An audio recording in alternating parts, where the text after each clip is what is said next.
Hey guys, it's David here, and welcome to my walkthrough of Flame the Madness in Arcadian Forest, otherwise known as FML. Today I am on my monk, and this is actually my final walkthrough for this channel.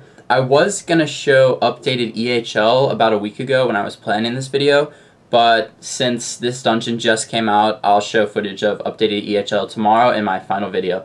So right here you can see that we are just fighting some mobs, and our tank didn't come in yet, so we had to wait for him.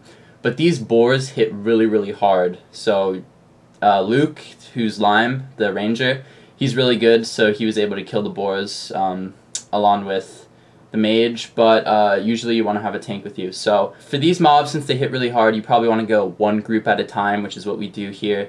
And then mostly, actually just Reign of Heal if you're the healer. DPS, do whatever you want. I mean, just kill the freaking mobs, obviously. So for this dungeon, you're actually going to want to have mostly ranged DPS, because for both of the bosses, it's the tank only that stands with the boss. You'll see what I mean in a second. So you go down this path here, and there's actually 3 different paths, but the third path doesn't even have a boss in it, so this dungeon only has 2 bosses, which is really strange. So you go through this path here, and eventually you get to some more mobs, and then you'll get to the boss. And for this first boss, basically what you do is the tank pulls him solo, and everyone else has to stay out of range. Now, you could do that from this cave area right here.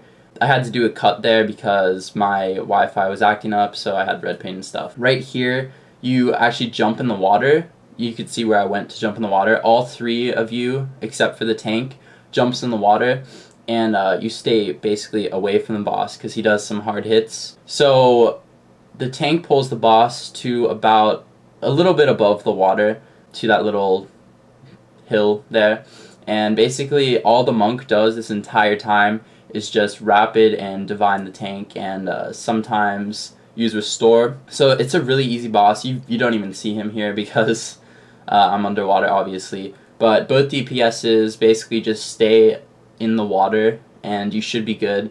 Don't get too close to the boss. You can still be in the water and too close to him, so just be wary of that. And yeah, he doesn't really do much. Near the end, he summons some mobs, and you need to be careful, and Monk probably needs to pray. But otherwise, this is probably a really easy boss, and sometimes people get too close or they get some sort of hit. So usually just focus on the tank as if you're a monk, but also heal the other classes as well, because sometimes you need to.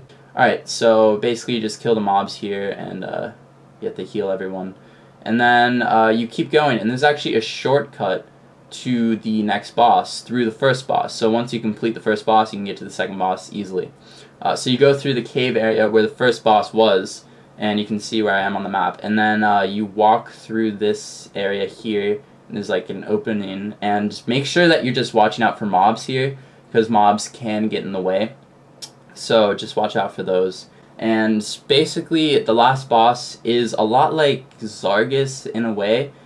Basically you see the tank is pulling the boss there. That's like the first boss, and everyone else has to stay max range away, and at first you don't, because until he gets to about 60% health, then he starts doing damage to everyone.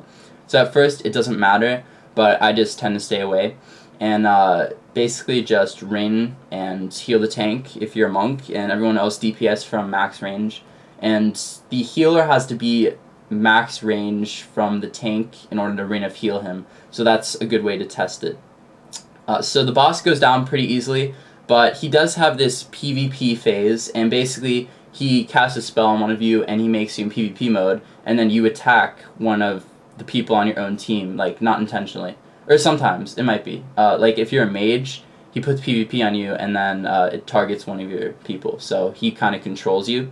You can't really do anything about that. Sometimes you need to free will, like if he casts a spell that makes me like silenced or stunned or something, but you only get 1 free will during this battle usually, so I would not use that unless you really need to.